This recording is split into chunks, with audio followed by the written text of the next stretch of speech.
Eu acredito que eu nem sequer preciso apresentar Bleach pra vocês. Afinal, ele é um anime barra mangá bastante desconhecido, que faz parte de um tal de Big Three da Shonen Jump, se igualando apenas a Naruto e One Piece.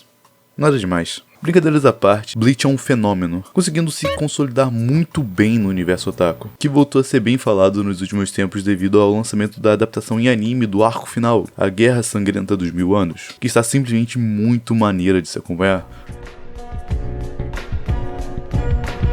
Mas no vídeo de hoje vamos precisar retornar alguns anos no passado, mais especificamente para agosto de 2001, ano em que Bleach começou a ser serializado. Muito se fala sobre como a arte do Kubo se aprimorou em um nível exponencial ao longo dos anos, de como o arco da Soul Society é simplesmente um dos melhores arcos dos animes, mas algo que eu nunca vi ninguém falar sobre até hoje é como o início de Bleach tem uma vibe tão gostosa de se acompanhar.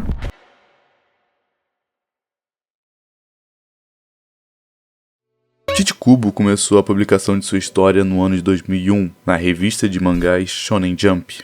Praticamente na virada do século, e como nós sabemos, os anos 2000 foi uma época em que diversas subculturas se proliferaram de maneira descontrolada devido aos meios de comunicação como televisão e rádio estarem cada vez mais disponíveis para a população comum. Assim como foi a era em que computadores e a própria internet ganharam mais espaço nas casas das pessoas. O Japão, por sua vez, sempre foi e ainda é um país que valoriza muito as suas tradições. Porém, isso entrou em risco com a modernização acelerada que ocorria nessa época. A nova geração consumia cada vez mais cultura exterior. Bandas como Linkin Park tinham um público bem grande no Japão, então isso causava uma apreensão para as pessoas mais conservadoras. Kubo então decide trazer isso para sua obra com extrema maestria, ao misturar ambos os mundos, trazendo tanto a tradicionalidade quanto a modernidade.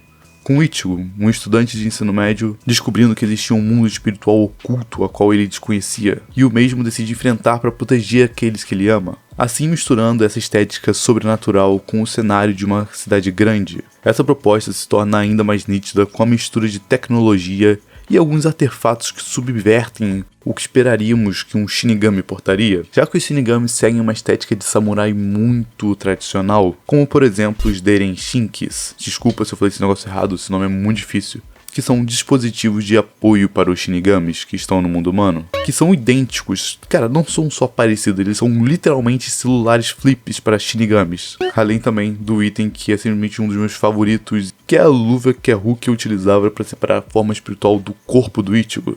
Cara, essa luva tinha uma estética muito braba, como se fosse aquelas luvas de motoqueiro, completamente vermelha e com uma fodendo caveira pegando fogo. E eu acho muito maneira essa luva, porque não é nada convencional esse ritual de separar o corpo do Ichigo do espírito dele, cara, e tem um teor cômico muito forte. Mas infelizmente isso foi deixado de lado ao decorrer da obra, que foi substituído pelas almas artificiais e em seguida pelo medalhão do Ichigo. Cara, isso eu tô falando sobre a estética e estilo do anime, e eu não posso deixar de lado falar sobre os outfits das capas de capítulo, que são simplesmente absurdos, com os personagens vestindo roupas modernas, com um estilo muito alternativo. Dá pra perceber nitidamente que o Kubo se dedica muito e gosta de desenhar esse tipo de roupa. Tem momentos que parece que você tá lendo uma revista de moda em vez de um mangá shonen, e eu falo isso como um dos maiores elogios.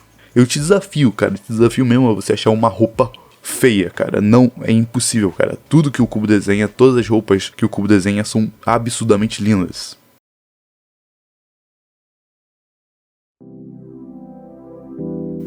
Nesse início, nós ainda temos um foco muito grande no núcleo urbano do universo de Bleach, com bastante espaço para explorar as relações entre personagens e a vida escolar do Ichigo, já que aqui nós meio que seguimos um estilo de vilão semanal, estilo Power Rangers, cujo foco são tramas pequenas, que começam e terminam em cerca de alguns capítulos.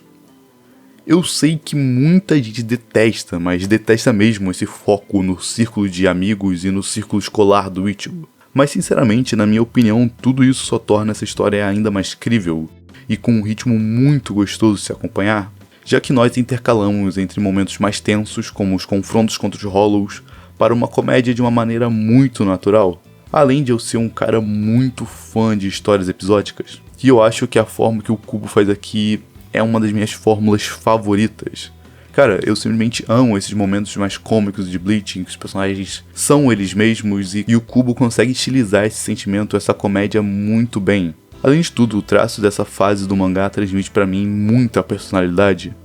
Claro, é inegável que se compararmos o início com o final do mangá, a evolução do traço é mais do que nítida, é muito absurda. O Kubo se torna um artista completamente diferente e dá pra ver que ele realmente se esforçou muito pra melhorar como artista. Mas eu não acho justo a gente subestimar esse traço mais cartunesco que o Bleach tem no começo, porque eu acho que ele grita a personalidade e transmite todo o sentimento jovial que esse primeiro arco de Bleach tem. E por algum motivo me lembra muito os desenhos que passavam no Cartoon Network naquela época. Eu não sei se é só coisa da minha cabeça, talvez seja, eu só esteja ficando maluco. Eu não sou nenhum cartunista ou desenhista que pode vir aqui e apontar os pontos técnicos que fazem a arte do Kubo ser boa. Eu sou totalmente leigo quanto a isso. A única coisa que eu posso fazer como entusiasta de mangás é dizer o quanto me agrada e quando eu acho genérico. E esse estilo aqui é tudo menos genérico.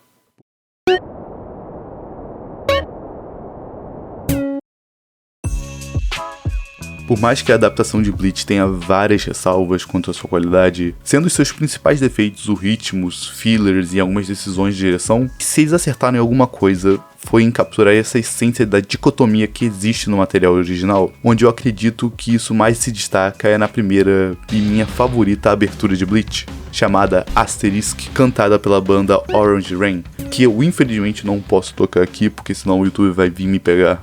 Tudo nessa abertura é perfeita, desde o seu clipe, que usa diversas estéticas e movimentos artísticos que estavam se popularizando na época, como o warbling e o grafite, abusando da utilização de cores vibrantes.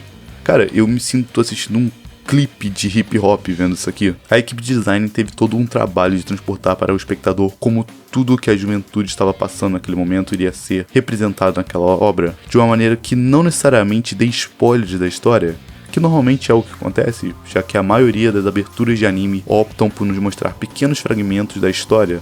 A música também por si só é sensacional, conseguindo encontrar uma harmonia entre o J-rock, J-pop e o hip-hop, de uma maneira única.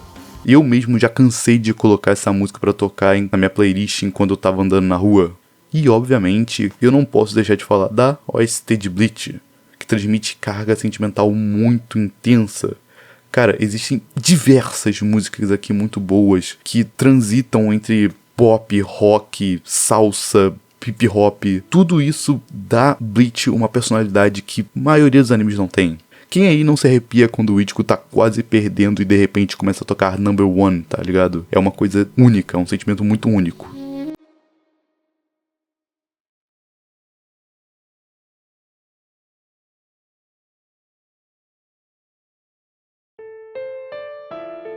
O arco do Shinigami Substituto tá longe de ser perfeito. Ele tem seus problemas muito claros, e nem mesmo é o meu arco favorito de Bleach. Mas isso é relevado por mim, porque essa etapa do anime me faz lembrar de momentos muito bons da minha infância. De eu sentado no quarto dos meus pais assistindo Bleach na televisão, sem entender absolutamente nada, porque o canal que passava Bleach, por algum motivo, só reprisava o arco dos Bounties. Então pode-se dizer que eu tive muita força de vontade pra gostar de Bleach, já que o arco dos Bounties, mesmo sendo filler, é horrível, mano. Eu nunca vi um bagulho tão ruim na minha vida. Pra só muito tempo depois, quando minha família enfim pôde pagar uma conta na Netflix, por sinal, saudade de quando só custava R$10 pra você assistir Netflix. E lá tinha algumas temporadas de Bleach no catálogo e eu pude enfim me apaixonar por essa história. Eu lembro como se fosse ontem de eu ir acompanhar meu pai no trabalho e ficar sentado em um computador que tinha lá e ficar assistindo animes e entre eles estava Bleach, Naruto e várias outras coisas. Era é uma sensação difícil de explicar. É uma nostalgia muito confortante. Não era nada mirabolante, mas era gostoso de estar lá. No final de tudo, apesar desse arco não ser nem de perto o melhor da franquia, eu guardo ele com muito carinho no meu coração, já que ele é uma espécie de fragmento de um tempo que não vai mais voltar, não importa o que eu faça. E eu acho que é sobre isso gostar de determinadas coisas. Muitas vezes seu filme favorito vai ser odiado por 99% da população mundial e ter um roteiro mais furado que peneira. Mas no final das contas, o que realmente determina se aquilo é bom pra você é se você consegue se conectar de verdade com aquela história e se ela desperta algum sentimento bom pra você. E pra mim é isso. Toda a sua personalidade e estética me faz lembrar de momentos bons da minha vida e é isso que me faz gostar tanto dele. Esse foi o vídeo, eu espero mesmo que você tenha gostado. Se você gostou, deixa o like, mas se você por algum motivo não gostou, deixa aí nos comentários o porquê que você não gostou, que me ajuda muito a melhorar o conteúdo aqui do canal. Cogita aí se inscrever para receber todas as notificações, e é isso. Esse vídeo fica por aqui. Boa noite.